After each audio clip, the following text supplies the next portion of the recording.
विपुल पंखा चालू करा तो।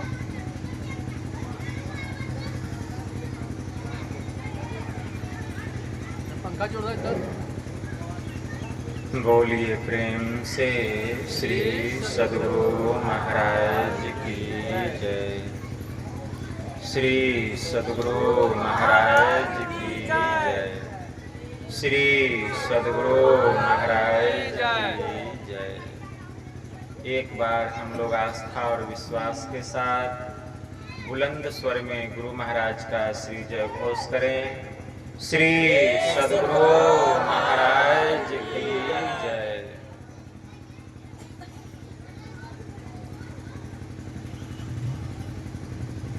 अखंड मंडलाकारं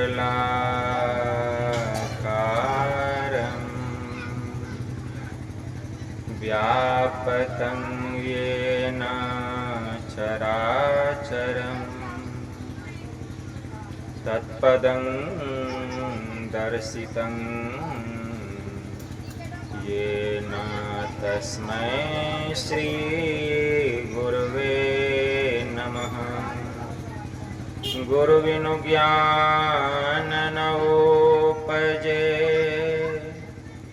गुरु बिनु मिले न भेय, गुरु बिनु संशय न मिटे। जय जय जय गुरुदेव। जय जय जय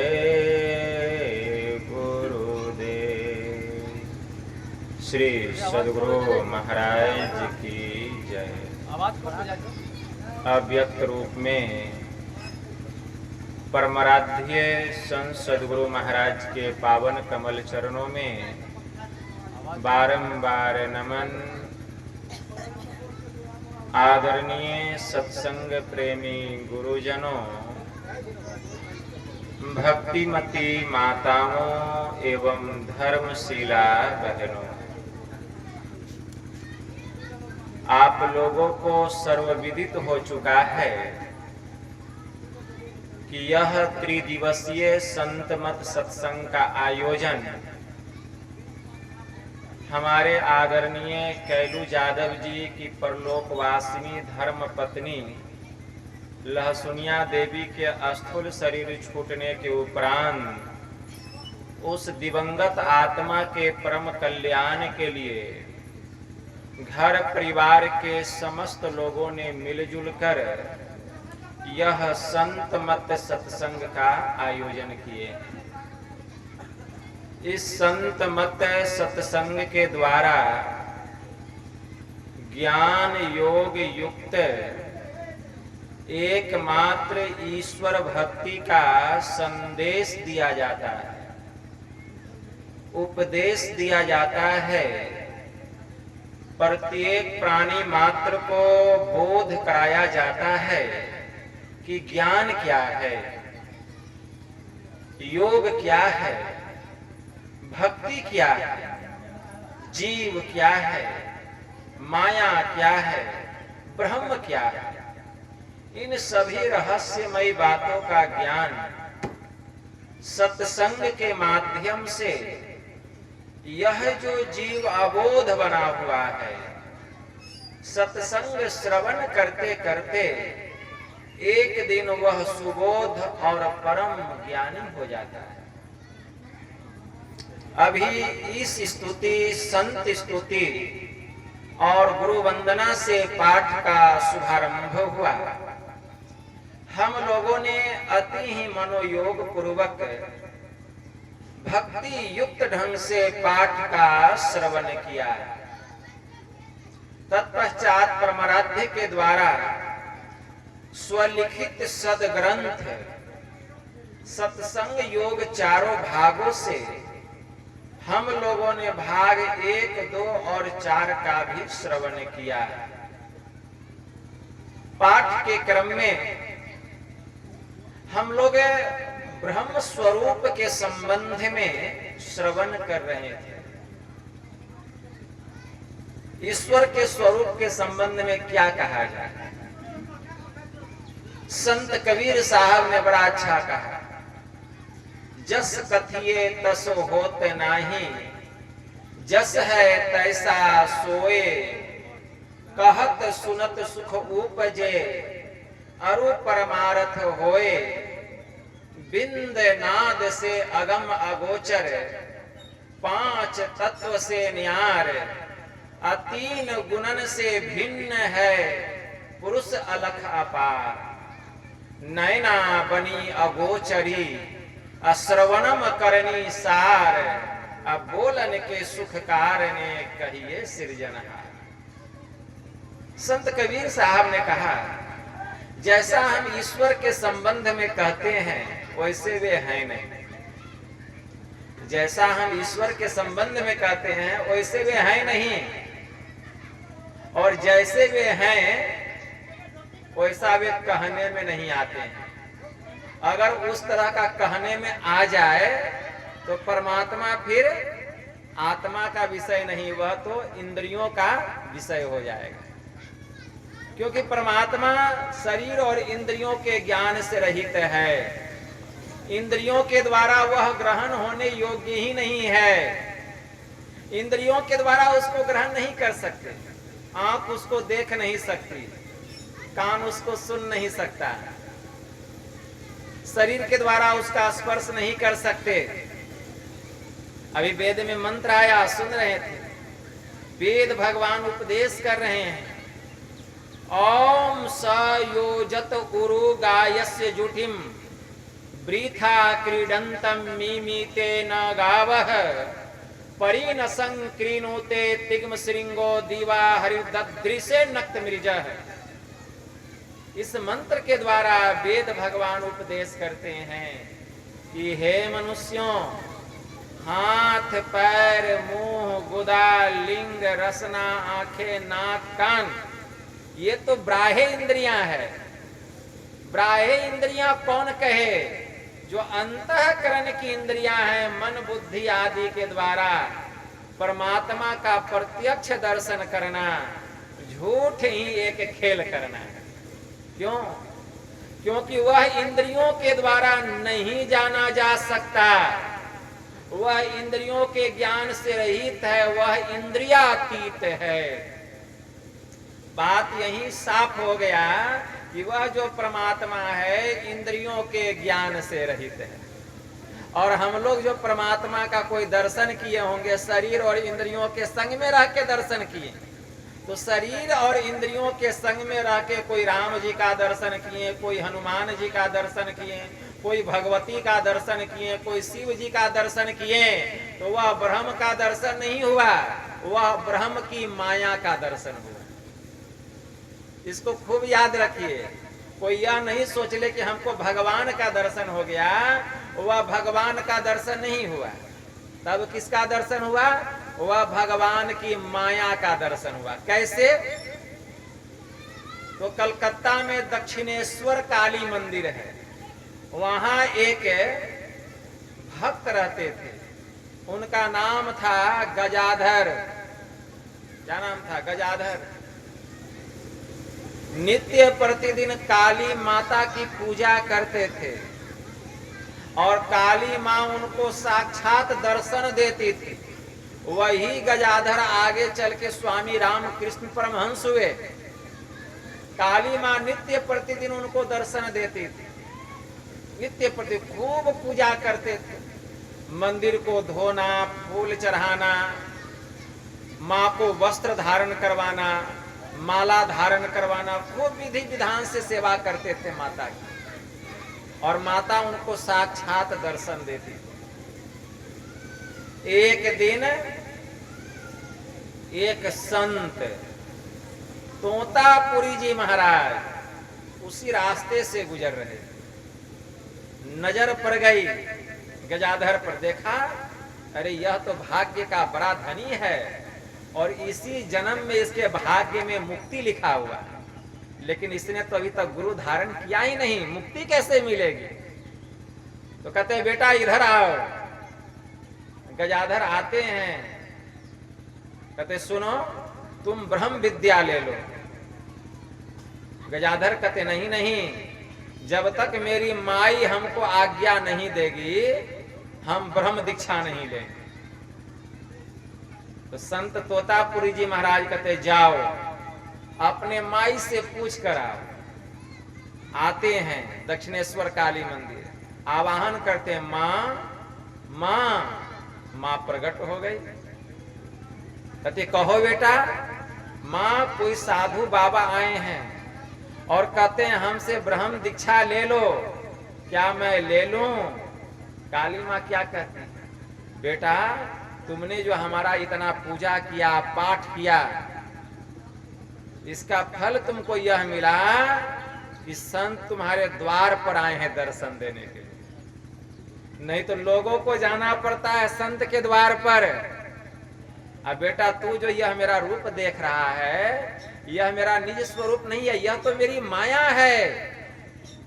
बेटा इस स्वरूप का दर्शन करने से तुझे मुक्ति मिलने वाली नहीं है, तेरा परम कल्याण होने वाला नहीं है।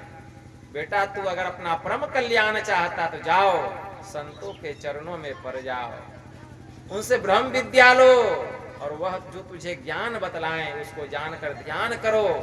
ध्यान करते करते तब तुझे अपने स्वरूप का ज्ञान होगा, मेरे स्वरूप की पहचान होगी और तू सदा के लिए मुक्त हो जाएगा। दौड़े हुए आते हैं गजाधर, संत तोतापुरी जी के चरणों में गिर जाते हैं। कहते गुरुदेव मुझे ब्रह्म दीक्षा प्रदान की, माँ की आज्ञा हो गई। गुरु महाराज उसको ब्रह्म दीक्षा देते हैं, ब्रह्म दीक्षा देते हैं और तब वे भक्ति करते हैं। लेकिन जब भक्ति भी करते तो माँ ही आ जाती है सामने में। जब ध्यान करने बैठते तो काली माँ सामने में आ जाती है। तो कहते थे कि गुरुदेव जब जब मैं ध्यान करने बैठता हूँ माँ आ जाती है। कहा अगर माँ आ जाए तो माँ को वहां से हटा दो और जहां मैं कहा हूं देखने वहीं देखो। फिर माँ आ जाती थी, देखें कि फिर जो है यह माँ का ही ध्यान करने लगा। बस एक जमीन से कांच का टुकड़ा उठाते हैं और आज्ञा चक्र में धंसा देते, कहते हैं बेटा इसके सामने देखो। बस गुरु का बल मिलता है, सामने देखते हैं, दृष्टि की दोनों धार मिलती है, मुक्ति का द्वार खुलता है, मुक्ति का द्वार खुलता है, आज्ञा चक्र 10वां द्वार खुल जाता है। और तब वे उस सूक्ष्म द्वार में मोक्ष के द्वार में प्रवेश करके शब्द साधना करते करते गजाधर से स्वामी रामकृष्ण परमहंस हो जाते, रामकृष्ण परमहंस हो गए, मुक्त दशा को प्राप्त किए। इसलिए मुक्ति ऐसे नहीं मिलती, मुक्ति जो है वह ऐसे नहीं मिलती है। ध्यान करते करते जब सभी आवरणों को हम पार कर जाते हैं तब मुक्ति की प्राप्ति होती है। आज्ञा चक्र 10वें द्वार में प्रवेश करना सर्वसाधारण जन के बस की बात नहीं है। इसीलिए मंत्र आया है, वेद भगवान उपदेश कर रहे हैं कि बाहर की इंद्रियां कौन कहे, अंतःकरण की जो इंद्रियां है, मन बुद्धि आदि के द्वारा परमात्मा का दर्शन करना झूठ ही एक खेल करना है, क्योंकि वह इंद्रियातीत है, इंद्रियों के ज्ञान से रहित है। लेकिन हाँ पूर्व मंत्रोक्त परमहंस योगी जिसकी ज्योति शरीर के बाहर और भीतर चंद्र सूर्यादि अनेकों लोकांतरों में तेज और नाना प्रकार की ज्योतियां प्रकट करती है, और जो उस सोम को भी स्पष्ट प्रकाश से युक्त होकर दिन और रात प्रकाशित होता है उसको प्राप्त करते हैं। जो ऐसे महापुरुषों की संगति करते हैं, उनसे भजन भेद लेते हैं, वे भी साधना करते करते स्वामी रामकृष्ण परमहंस हो जाते हैं। तो इस प्रकार की साधना करनी पड़ेगी, तब ब्रह्म के स्वरूप का ज्ञान होगा। अभी सुन रहे थे केनोपनिषद का मंत्र, यन मनसा न मनुते एनाहुर मनोमतम तदेव ब्रह्म त्वं विद्धि अन्येदम यदिदमुपासते। मतलब जो मन से मनन नहीं किया जा सकता, बल्कि जिससे यह मन मनन किया हुआ कहा जाता है, उसी को तुम ब्रह्म जान। जिस काला विक्षीण वस्तु की यह दुनिया उपासना करती है वह ब्रह्म नहीं है। मतलब दुनिया जो उपासना करती है वह परिवर्तन होने वाले पदार्थों, नाशवान वस्तु का दुनिया उपासना करती है, लेकिन वह ब्रह्म ऐसा है कि उसमें परिवर्तन नहीं होता, वह अविनाशी है, वह अविनाशी है। एक बार एक ऋषि बालक अपने पिता के पास गया और जाकर के अपने पिता से प्रश्न किया कि पिताश्री मैं जानना चाहता हूं कि वह ब्रह्म कैसा, वह ब्रह्म कैसा। उनके पिताश्री ने कहा, प्रिय वत्स, आंख जिसे देख नहीं सकती लेकिन जिससे आंख देखती है उसी को तुम ब्रह्म जान। कान जिसे सुन नहीं सकता लेकिन जिससे कान सुनता है उसी को तुम ब्रह्म जान।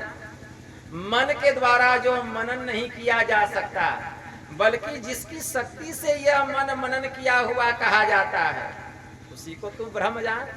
बुद्धि जिसका निर्णय नहीं कर सकती बल्कि जिससे बुद्धि निर्णय करती है उसी को तू ब्रह्म जान। वह बालक सोच में पड़ गया। आंख जिसे देख नहीं सकती, कान जिसे सुन नहीं सकता, मन के द्वारा जिसका मनन नहीं किया जा सकता, बुद्धि जिसका निर्णय नहीं कर सकती, तो फिर उसका अस्तित्व कैसे माना जाए, उसका अस्तित्व कैसे माना जाए। तो वह बालक कहता, पिताश्री, मन के द्वारा जो मनन नहीं किया जा सकता, बुद्धि जिसका निर्णय नहीं कर सकती, आंख जिसको देख नहीं सकता, कान जिसे सुन नहीं सकता, फिर उसका अस्तित्व कैसे माना जाए। उनके पिताश्री ने कहा, प्रिय वत्स, संसार में ऐसी बहुत सी चीजें हैं जो किसी भी इंद्रियों के द्वारा ग्रहण नहीं किया जा सकता, फिर भी उसका अस्तित्व है। जैसे 5 इंद्रियां है, पंच इंद्रियों का पंच विषय, पंच विषय है, लेकिन पंच विषयों में एक रूप ऐसा विषय है, क्या हम रूप को कान से ग्रहण कर सकते हैं? क्या नहीं? तो क्या इसका अस्तित्व नहीं है? वह बालक कहता, पिताश्री, कहना आपका ठीक है, लेकिन रूप को ग्रहण करने के लिए आंख है, आंख से रूप को ग्रहण कर सकते हैं, लेकिन आपने तो कहा वह ब्रह्म ऐसा है कि किसी भी इंद्रियों के द्वारा ग्रहण नहीं किया जा सकता। उनके पिताश्री ने कहा, बेटा सुनो, जाओ बट वृक्ष का एक फल लेकर के आओ। बालक दौड़ता हुआ गया, बट वृक्ष का एक फल लेकर के आया। उनके पिताश्री ने कहा, इसको फोड़ो। और जब उसको फोड़ा तो उससे बहुत सारे छोटे छोटे दाने निकले। कहा, एक दाना लेकर उसको भी तोड़ो, उससे 2 दाल निकला। कहा, बेटा इन 2 दालों के बीच में क्या है? वह बालक कहता, पिताश्री, इन 2 दालों के बीच में कुछ भी नहीं है। उस ऋषि ने कहा, बेटा यह तुम कैसी बात करते हो? इन 2 दालों के बीच में कुछ भी नहीं है। अगर कुछ नहीं है तो इतना बड़ा बट वृक्ष कैसे हो गया? इतना बड़ा जो बट वृक्ष देख रहे हो, इन्हीं 2 दालों के बीच से निकला है। इन्हीं 2 दालों के बीच से अंकुर के रूप में निकला, तब इतना बड़ा विशाल बट वृक्ष हुआ। लेकिन वह सूक्ष्म होने के कारण वह इस आंख से ग्रहण नहीं हो रहा है। उसी प्रकार वह जो परमात्मा है वह सूक्ष्म अति सूक्ष्म है, उसको किसी इंद्रियों के द्वारा कैसे ग्रहण किया जा सकता? कुछ बात उसके बुद्धि में धस गई। बात तो सही है, इन 2 दालों के बीच में कुछ है जरूर, तब तो इन 2 दालों के बीच से इतना बड़ा विशाल बट वृक्ष प्रकट हुआ। लेकिन वह अव्यक्त होने के कारण इंद्रियों के द्वारा ग्रहण नहीं हो रहा है, आंख उसको ग्रहण नहीं कर पा रही। लेकिन वह परमात्मा सूक्ष्म अति सूक्ष्म है, उसको किसी इंद्रियों के द्वारा कैसे ग्रहण किया जा सकता है? वह बालक कहता है, पिताश्री, इसका मतलब है कि वह परमात्मा अप्राप्य है, मतलब उसको प्राप्त नहीं किया जा सकता है। तो उनके पिताश्री ने कहा नहीं बेटा ऐसी बात नहीं है, वह ग्रहण किया जा सकता है। कैसे?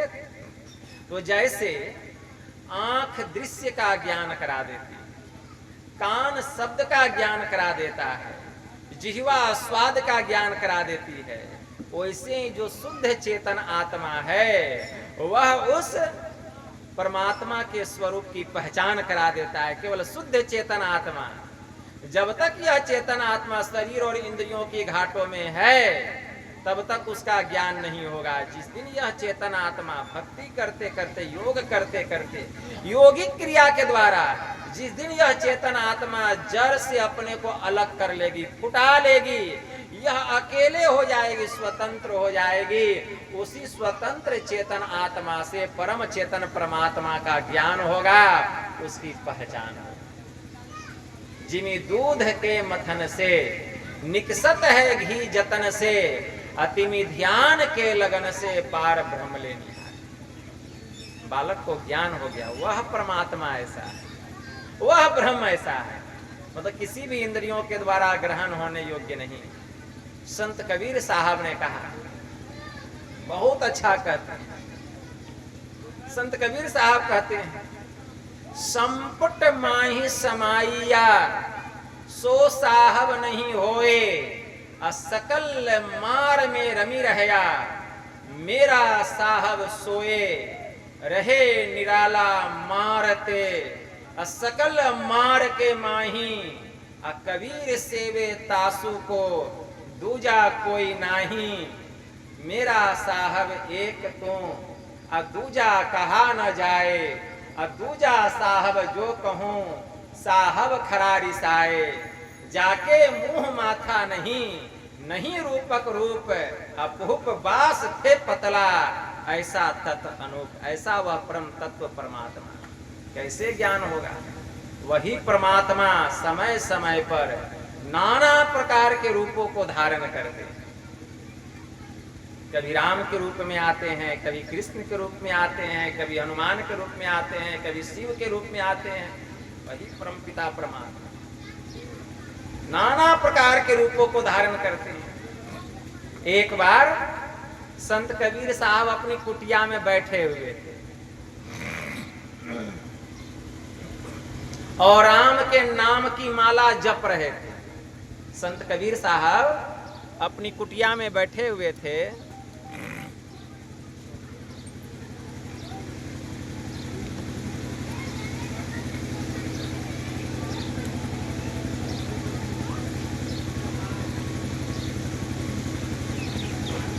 थोड़ा सटा के बोलिएगा ना, आवाज़ ज़्यादा निकलेगी।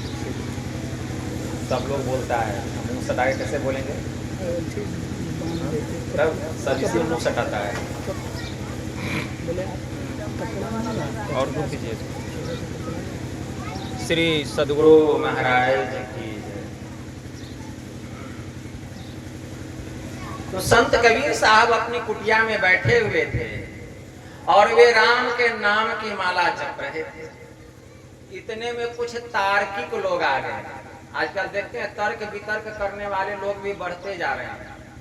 तर्क वितर्क करना ही उनका काम है, ध्यान भजन से कोई लेना देना नहीं है, लेकिन तर्क वितर्क खूब करेंगे, वाद विवाद खूब बनाएंगे, लेकिन कुछ करना नहीं है। तो ऐसे कुछ तार्किक लोग आ गए संत कबीर साहब की कुटिया में और कहते हैं, बाबा आप किस राम के नाम की माला जप रहे हैं? बाबा भी सोचे पड़ गए, क्या राम और भी होते हैं?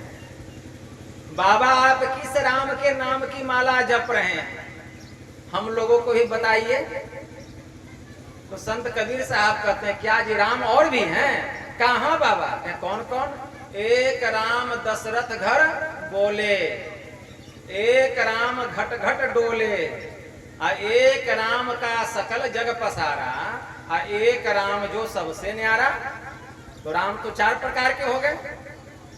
इन चारों प्रकार के राम में आप किस राम के नाम की माला जप रहे हैं? तो संत कबीर साहब कहते हैं, मैं तुम्हारे सवाल का जवाब दूंगा, लेकिन पहले तुमको भी मेरे सवाल का जवाब देना पड़ेगा।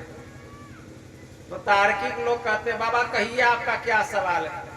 क्या सुनो, एक पिता तेरी दादी का छोरा, एक पिता तेरी बुआ का भाई, एक पति तेरी माँ का, और एक पिता तेरी नानी का जमाई। बताओ कितने तेरे पिता है मेरे भाई?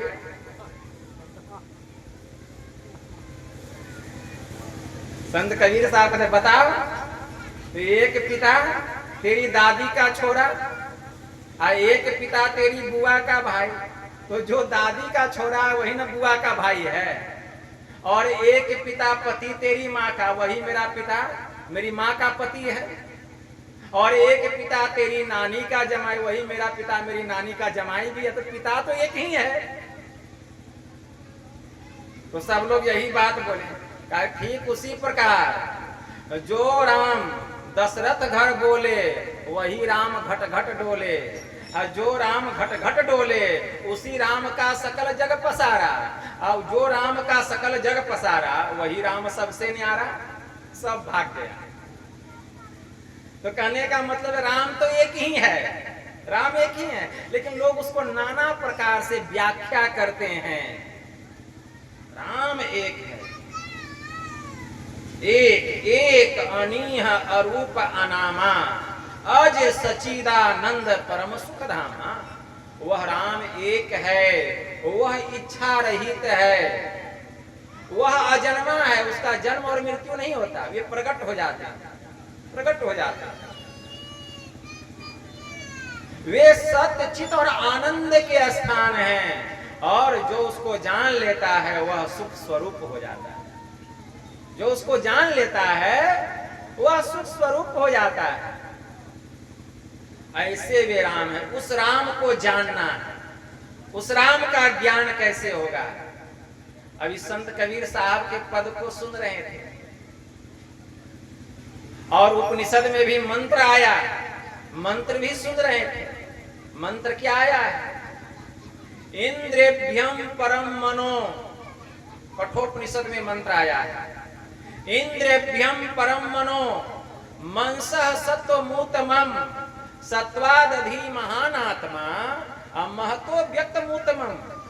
इंद्रियों से उत्कृष्ट मन है, मन से बुद्धि श्रेष्ठ है, और बुद्धि से महतत्व वर्कर है, महतत्व से अव्यक्त उत्तम है, और उस अव्यक्त से भी वह जो पुरुषोत्तम है, वह जो परमात्मा है सर्वश्रेष्ठ है, जिसको जानकर जीव बंधन से छुटकारा प्राप्त करता है। कठोपनिषद में दूसरा मंत्र आया है। यम नचिकेता से कहते हैं, ये नचिकेता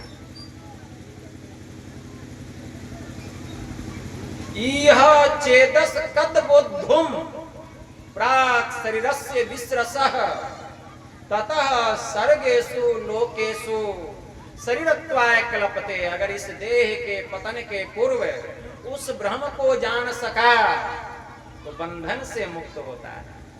देह के छूटने के पहले अगर उसको जान लिया तब जीव बंधन से मुक्त हो जाता है, और अगर उसे नहीं जान पाया तो यह जीव नाना प्रकार के शरीर भाव को प्राप्त करता है। किनोपनिषद में मंत्र आया है। किनोपनिषद के ऋषि कह रहे हैं, यह चेदी दत्त सत्यम अस्ति न चेदी हा वेदिन महति विनिष्टिः भूतेषु भूतेषु विचित धीरा प्रत्यास्माद लोकाद मृता भवन्ति। अगर इस जन्म में ब्रह्म को जान लिया तब तो बहुत अच्छा है, और अगर उसे नहीं जान पाया तब तो बहुत भारी हानि है। बुद्धिमान लोग सर्वत्र प्राणियों में उसे उपलब्ध करके इस लोक से जाकर सदा के लिए अमर हो जाते हैं। तो उस ब्रह्म को अगर बौद्धिक रूप में भी जान लिया, सुन करके भी, तो बहुत अच्छा है। क्योंकि जो सुन करके ब्रह्म के स्वरूप के बारे में जान लेता है तो जीव जो है उसकी चेतना जागृत होती है, वह परमात्मा के समीप आता है, ईश्वर की ओर मूर्ता है। उसको ज्ञान हो जाता है कि यह शरीर नाशवान है। अशरीरम शरीरे स्वनवस्थे स्वस्थितम महानतम विभुमात्मानम मत्वा धीरो न सोचती। जो सभी शरीरों में शरीर रहित है, जो सभी अनित्यों में नित्य स्वरूप है, ऐसे महान आत्मा को जानकर मनुष्य कभी शोक नहीं करता। इसीलिए आत्मा से बड़ा कोई ज्ञान नहीं, आत्मज्ञान से बड़ा कोई उपदेश नहीं होता है। मनु भगवान ने कहा सर्वे सामपि चैते समात्म ज्ञानम परम अस्मृतम तद्य गण्यम सर्व विद्यानाम प्राप्यते है मृतम ततः। सभी विद्याओं में आत्म विद्या सबसे श्रेष्ठ है, सभी ज्ञानों में आत्मज्ञान सबसे सर्वश्रेष्ठ ज्ञान है। यह अज्ञानता का नाश करने वाला, अंधकार का हरण करने वाला और मुक्ति रूपी अमृत को प्रदान करने वाला यह आत्मज्ञान है। इसलिए तत्व को जानना चाहिए, तत्व का ज्ञान होना चाहिए। परम संत बाबा देवी साहब बड़े उच्च कोटि के महापुरुष हो गए। कहां के रहने वाले थे? मुरादाबाद के। परम संत बाबा देवी साहब मुरादाबाद के रहने वाले थे। उस समय उनकी आयु 7 वर्ष की थी, मात्र 7 वर्ष। उसी समय मुरादाबाद में आर्य धर्म के प्रवर्तक स्वामी दयानंद सरस्वती का आगमन हुआ। जब आए तो जितने भी मुरादाबाद वासी लोग थे सब स्वामी का दर्शन करने के लिए जा रहे थे, भीड़ लगी हुई थी। परम संत बाबा देवी साहब के मन में हुआ कि सब लोग इनका दर्शन करने जा रहे हैं तो मैं भी क्यों ना उनका दर्शन कर लूं। वे भी जाने लगे स्वामी दयानंद सरस्वती का दर्शन करने। इनकी माँ कहती है बेटा इतने बड़े स्वामी हैं, सब लोग उनका दर्शन करने जा रहे हैं, तुम भी जा रहे हो तो तुम अपने साथ अपनी जन्म कुंडली भी लेते जाओ और स्वामी जी को दिखलाना और उनसे पूछना कि हमारे सभी ग्रह गोचर अच्छे हैं ना। इनकी माँ इनको जन्म कुंडली दे देती, ये लेके जाते हैं, स्वामी जी का दर्शन करते हैं, कांख में दाबे रहते हैं जन्म कुंडली, दोनों हाथ से झुक के प्रणाम करते हैं तो स्वामी दयानंद सरस्वती वह जो जन्म कुंडली है खींच लेते हैं। कहते हैं पहले यह बतलाओ यह क्या है। तो परम संत बाबा देवी साहब कहते हैं स्वामी जी यह मेरी जन्म कुंडली है, मेरी माता जी मुझे देकर आपके पास भेजी है, इसको देखिए और देखकर बताइए कि मेरे सब ग्रह गोचर अच्छे हैं ना। इतने में स्वामी दयानंद सरस्वती क्या कहते हैं पहले यह बतलाओ तुम किसको मानते हो। तो परम संत बाबा देवी साहब उम्र कितना है? 7 वर्ष। क्या कहते हैं मेरा विश्वास एक ईश्वर पर है, मैं एक परमेश्वर को मानता हूं। तुरंत 3 प्रश्न कर देते हैं। कौन? स्वामी दयानंद सरस्वती। कहें बतलाओ वह ईश्वर कैसा, वह कहाँ रहता है और वह किस प्रकार मिलता है। तुरंत ये भी जवाब दे देते हैं स्वामी जी वह ईश्वर सबसे बड़ा, वह ईश्वर सबसे बड़ा और सूक्ष्म होने के कारण सबके घट घट में निवास करता है। और कैसे मिलता है तो कहते तत्वज्ञ गुरु के द्वारा वह जाना जाता है, तत्वज्ञ गुरु के द्वारा, तत्वदर्शी महापुरुषों के द्वारा वह जाना जाता है। और उन्होंने एक भजन गा करके सुनाया, अपना भजन। हमारा मालिक सबके माही, सब में है और सबते न्यारा, ऐसा अद्भुत साईं जो गुरु मिले तो भेद बतावे, अब बिनु गुरु दर्श न पाई, बिनु गुरु दर्श न पाई। सबते बड़ा छोट सब ही ते, घट घट रहा समाई, जा घट प्रगट होए दर से, ता घट की बलि बलि जाई, रूप रंग आकार न वाके, वेद नेति कर गाई, देवी कस कस वाही बखाने, कहन सुनन में नाही।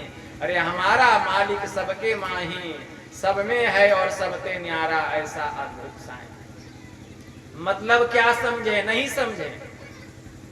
इसका मतलब यह हुआ कि हमारा जो मालिक है, हमारा जो साईं है, हमारा जो परमात्मा है सबके भीतर में रहता है। कोई भी ऐसा घर नहीं है जो सुना है। सब घट मोरा साइया सुनी सेज न कोई। तो हमारा मालिक सबके माई सब में है और सबते न्यारा। सब में रहते हुए भी वह सबसे अलग है। सब में रहते हुए भी वह सबसे अलग है। ऐसा अद्भुत साईं, ऐसा वह रोचक रहस्यमयी परमात्मा। जो गुरु मिले तो भेद बतावे, अब बिनु गुरु दरस न पाए। जब सच्चे और पक्के संत सदगुरु रूपी बादशाह मिल जाते हैं तब उसका भेद बतलाते हैं, रहस्य बतलाते हैं, उसका ज्ञान कैसे होगा, उसकी पहचान कैसे होगी। जो गुरु मिले तो भेद बतावे, बिनु गुरु दरस न पाई। बिना गुरु का उसका ज्ञान होने वाला नहीं है, चाहे लाख सिर पटकते रह जाए। हमारे परमाराध्य कहने की कृपा किए, जब तक सच्चे और पक्के संत सदगुरु नहीं मिल जाते, लाख सिर पटकते रह जाओगे, अंतर के असली मार्ग का पता चलने वाला नहीं है। तो जो गुरु मिले तो भेद बतावे, और बिनु गुरु दरस न पाई। और सबते बड़ा, वह परमात्मा सबसे बड़े हैं और छोट सब ही थे। सबसे सूक्ष्म होने के कारण सबके घट घट में छिपे हुए, घट घट रहा समाय। जो गुरु मिले तो भेद बतावे, बिनु गुरु दरस न पाई। सबते बड़ा छोट सब ही ते, घट घट रहा समाई। जा घट प्रगट होय दर से, ता घट की बलि बलि जाए। परमात्मा सबके भीतर है, लेकिन सब शरीर की बलिहारी नहीं। परमात्मा तो गाय के भी शरीर में, हाथी के शरीर में भी है तो उसका भी बलिहारी है, गधा के शरीर में भी है उसका भी बलिहारी है। चलिए मनुष्य को ही लेते हैं, सब मनुष्य के भीतर में, तो सब मनुष्य की बलिहारी है? नहीं, सब मनुष्य की बलिहारी नहीं है। तब जा घट प्रगट होय दर से, ता घट की बलि बलि जाए। जिसने अपनी इंद्रियों को काबू में करके अमल किया, संयम में रहकर गुरु से ज्ञान लेकर जिसने ध्यान किया और योगिक क्रिया के द्वारा जो सारे आवरणों को पार कर गया, जिसने तत्व को जाना, ब्रह्म तत्व को पहचाना, जिसने उस परमात्मा को अपने भीतर में प्रकट कर लिया, जिसने उस प्रभु को साक्षात्कार कर लिया, उसी घट की बलिहारी है, सभी घट की बलिहारी नहीं है।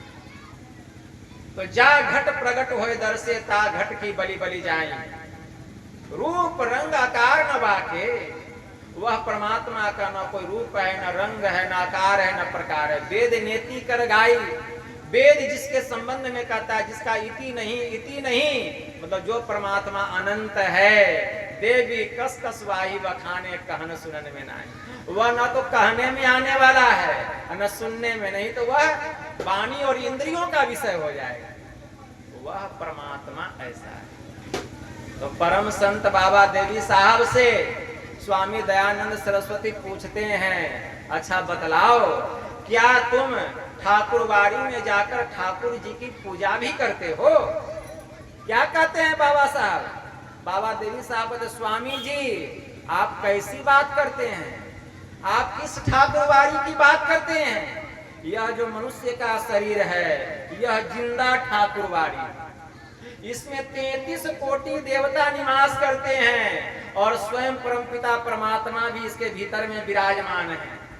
ब्रह्म ज्योति का आरती लगता है और ब्रह्मनाद का घंटा बजता है। तो ब्रह्म ज्योति और ब्रह्मनाद के घंटे से परमात्मा की आरती लगाई जाती है। ऐसे शरीर रूपी ठाकुरबाड़ी को छोड़कर आप हमें किस ठाकुरबाड़ी में जाने के लिए कहते हैं? यह शरीर ही ठाकुरबाड़ी है। गर्दन तक इसका पहला भाग, सिर तक दूसरा भाग और चोटी जो है इसका कलश है। इसमें परमात्मा की अखंड आरती होती है, गाजे बाजे बजते हैं, ब्रह्म ज्योति और ब्रह्मनाद का घंटा बजता है। ऐसे ठाकुरबाड़ी को छोड़कर हमें आप किस ठाकुरबाड़ी में जाने के लिए कहते? दयानंद सरस्वती चुप हो गए, उनकी जन्म कुंडली दे दिए, कहते हैं जाओ तुम्हारे सब ग्रह गोचर अच्छे। कैसे थे परम संत बाबा देवी साहब? तो इसके भीतर में प्रवेश कीजिए। कुदरती काव्य की मेहराब में तू सुन गौर से, आ रही दूर से सदा तुझे बुलाने के लिए। क्या मिलने की आरजू है तो खुद को मिटा के देख। अरे पर्दा नसीन घर है तो जरा पर्दे से आके देख। जिसको तू ढूंढता है मिलेगा तुझे यहीं, दरियाए इश्क में जरा गोता लगा के दे। मस्जिद खुदा का घर है यह कहते हैं शेख जी, अरे खुद ही खुदा का घर है जरा खुद ही को मिटा के दे। मुल्ला की बांग को सुनता है सामो शहर इमाम, अरे बांगे इलाही हो रही जरा गोसे में आके दे। कौओं से हंस बन रहे हैं सब मुर्शिद के पास में, तालिबे दिदगर है तो जरा सजदे में आके दे। मिलने की आरजू है तो खुद को मिटा के दे, तब खुदा का दीदार होगा। अहंकार टूट टूट करके भरा हुआ है हमारे भीतर, ईर्ष्या द्वेष राग रोष, कहां से परमात्मा का दीदार होगा, कहां से होगा। एक संत हो गए दारा सिको, शाहजहां के पुत्र हुए दारा सिको, उन्होंने एक पुस्तक लिखी है रिसाला-ए हक-नुमा। रिसाला-ए हक-नुमा के पृष्ठ संख्या 16 में उन्होंने लिखा, यह पूरी दुनिया, यह पूरी कायनात खुदा के नूर और कलमे के कलाम से भरपूर है, फिर भी अंधेरे और बहरे लोग कहते हैं वह खुदा कहाँ। अगर हम अपने कानों से अहंकार और चतुराई की रुई निकाल दें तो सृष्टि के सच्चे विधाता के दरगाह से आने वाली वह कलमे की कलाम हमें सुनाई देने लगे। पता नहीं लोग कयामत के दिन बजने वाले बिगुल का क्यों इंतजार कर रहे हैं, जबकि प्रत्येक प्राणियों के भीतर में खुदा का बिगुल हो रहा है, लेकिन हम उसे नहीं सुन पा रहे हैं। यही तो हमारा सबसे बड़ा दुर्भाग्य है, यही दुर्भाग्य है। कहां से सुनेंगे जब तक अहंकार और चतुराई की रुई नहीं निकलेगी। ईर्ष्या द्वेष राग रोष कितना भरा हुआ, इससे ईर्ष्या उससे रोष उससे जलेश, ये क्या है। आप भक्ति करते हैं ध्यान करते होंगे, वही सब आता होगा मन में कि किसको नीचा दिखाना है, किससे हमको आगे बढ़ना है, किसको ठगना है, किसको लूटना है, किसके साथ बेईमानी करना है, किसके साथ चोरी करना है, किसके साथ व्यभिचार करना है। जब ध्यान पर बैठते होंगे तो यही सब आएगा। कहां से ध्यान होगा, ध्यान होने वाला नहीं।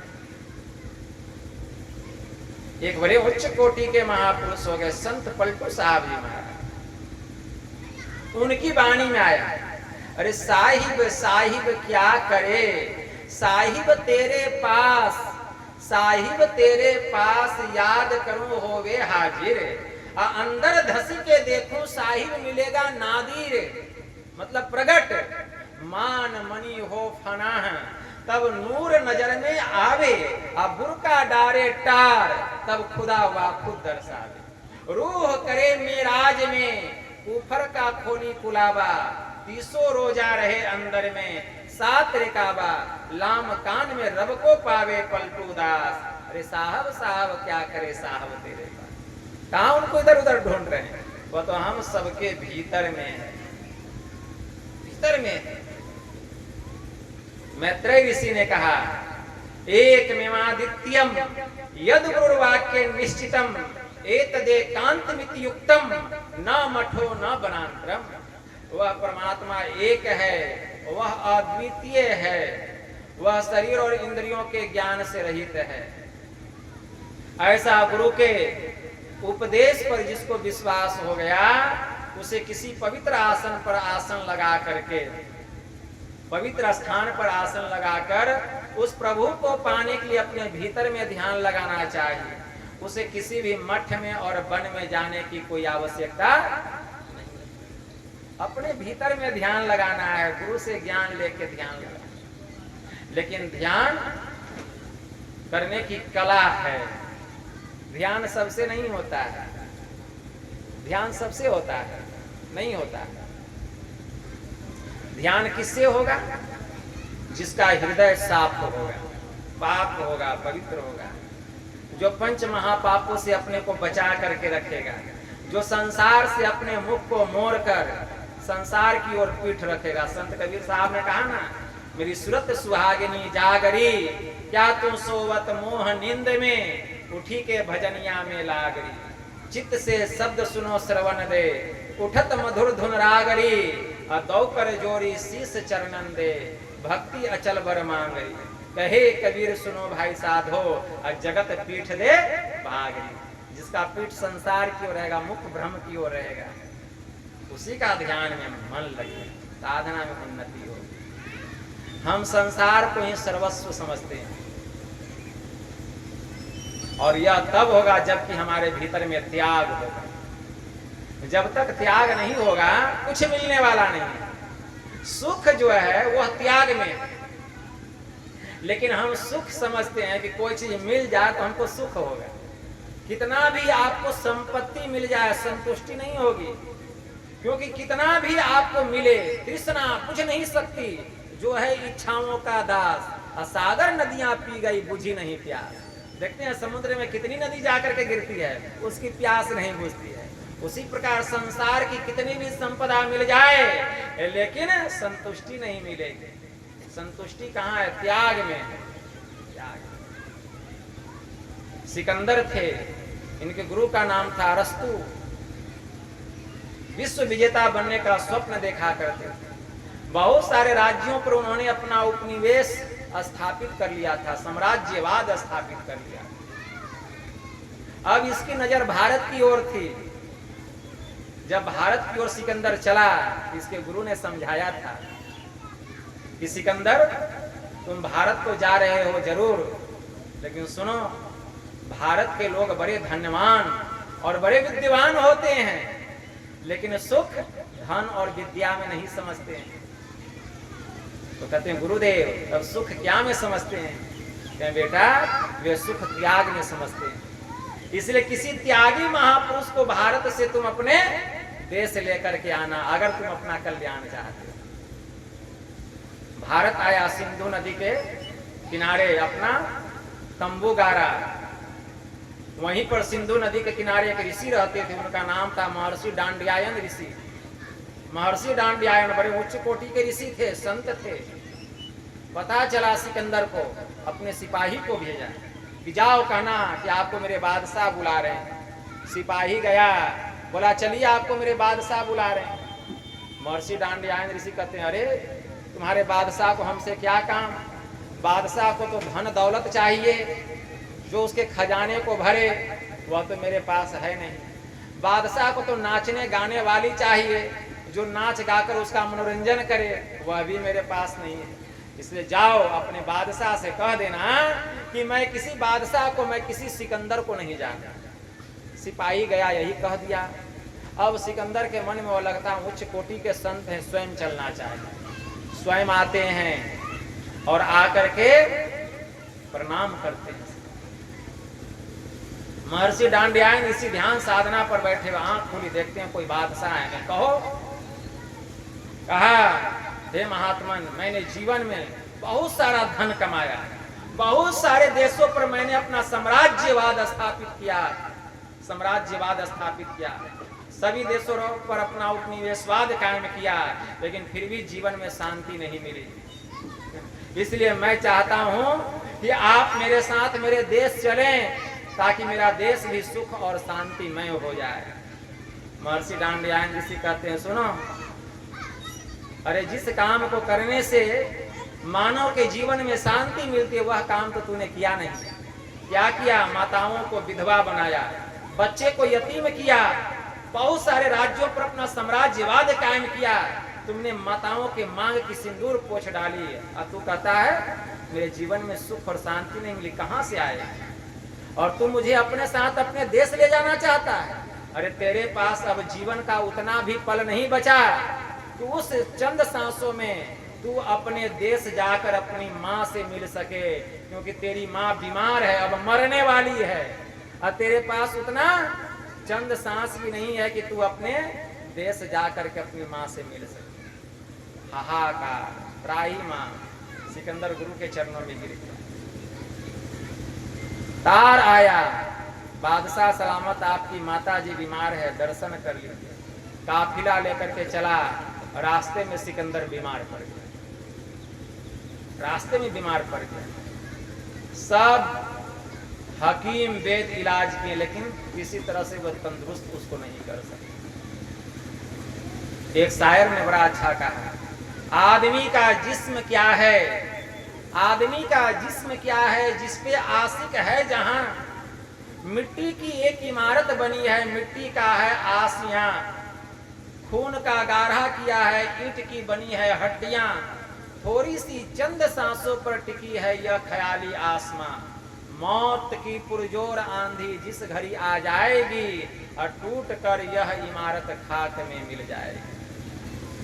हमने सैरो जहां की फानी देखी, हर चीज यहाँ की आनी जानी देखी, जो आकर न जाए, जो आकर न जाए वह बुढ़ापा देखा, और जो जाकर न आए वह जवानी देखते हैं। जवानी जब चली जाती है तो आती नहीं है, बुढ़ापा जब आता है तो जाता, यही बात सत्य है। इसीलिए संत पलटू साहब ने कहा, जीवत कहिए झूठ सांच है मरण को, अजहू मूर्ख चेत कहो गुरु नाम को, अरे मांस के ऊपर चाम, चाम के ऊपर रंग है, अजय है जीव अकेल नाही कोई संग, कोई संग में जाने वाला नहीं है।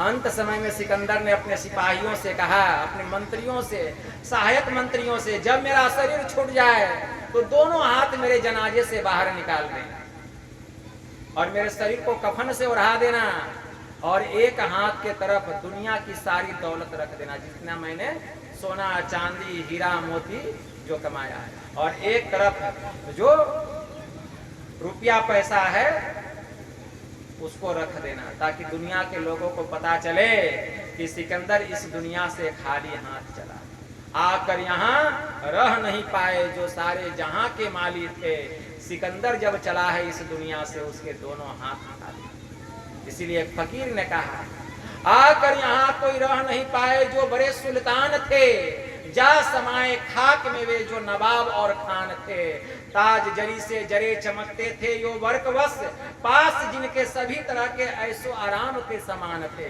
ता 4 दिन नौबत बजाकर अपनी अपनी चल दिए, चाहे वे ईमान थे चाहे बेईमान थे, नेक नामी ले गए वे जो कर गए नेक काम, और ले गए लानत वे जिनसे पहुंचते नुकसान। इसीलिए संसार में हम आए, हम ऐसा काम करें कि जाने के बाद लोग हमारे कर्म से हमको जाने, हमारा मान हो, सम्मान हो, हमारा आदर हो, इज्जत हो, लोग हमसे प्रेम करें, ऐसा काम करना चाहिए कि संसार में कीर्ति रह जाए, यश रह जाए। तो यह मनुष्य का शरीर मिला है, हम एक ईश्वर की भक्ति करें और भक्ति करके अपने तई में प्रवेश करें, अपने को जाने। जिस दिन अपना ज्ञान होगा परमात्मा के स्वरूप की पहचान हो जाएगी। बेहोश ये इंसान से यह ख्याल जुदा है, जाहिर है मोहम्मद बातिन में खुदा है। इसलिए वह परमात्मा हम सबके भीतर में है, उस प्रभु को पाने के लिए हम अपने भीतर में ध्यान लगाएं। इसके लिए किसी अच्छे और सच्चे संत गुरु से सदयुक्ति जाने और ज्यादा वाद विवाद तर्क वितर्क नहीं करें। न तो हम किसी की बुराई देखें और न ही किसी की बुराई सुने। अगर कोई बुरा काम कर रहा है तो आंख बंद कर लीजिए, उधर से अपने नजर को फेर लीजिए, और अगर कोई बुरा कर रहा है तो वहां से हट जाइए। किसी के बारे में न बुरा कहना है, न बुरा सुनना है, और न ही बुरा देखना है। इसी अपने को बचा करके रखें। इसलिए अगर कुछ बुराई देखनी है तो अपने भीतर में देखिए, अपने आप को देखिए। जितना हम किसी की बुराई करेंगे या किसी की बुराई को देखेंगे, उससे कई गुना अच्छाई हमारे भीतर की समाप्त हो जाएगी। जो सज्जन पुरुष होते हैं, सज्जन पुरुष किसी की बुराई को नहीं देखते हैं, किसी के पाप को नहीं देखते हैं। वह जब भी देखते हैं उसके गुण को देखते हैं, उसके अवगुण को नहीं देखते हैं। लेकिन हम लोग क्या करते हैं कि हम लोग दूसरे के अवगुण को देखते हैं, उसके गुण को नहीं देखते। लेकिन संत ऐसे नहीं होते हैं, वे अवगुण को छोड़ देते हैं। जैसे हंस, हंस में राजहंस होता है, दूध में पानी मिला के दीजिए, दूध को पी जाएगा, पानी को छोड़ दिए देगा। तो ग्रहण क्या किया? गुण ग्रहण किया कि अवगुण किया? तो गुण को ग्रहण किया। उसी तरह से इस संसार में जो अच्छाई है उसको ग्रहण कर लें और जो बुराई है उसको छोड़ दें। साधना करें तभी हमारा कल्याण होगा। तो यही थोड़ा सा आप लोगों की सेवा में कहा। बस इतना ही कहकर गुरु महाराज के श्री चरणों में प्रेम पुष्प समर्पित करते हुए मैं अपनी वाणी को यहीं विराम देता हूँ। बोलिए प्रेम से श्री सद्गुरु महाराज की।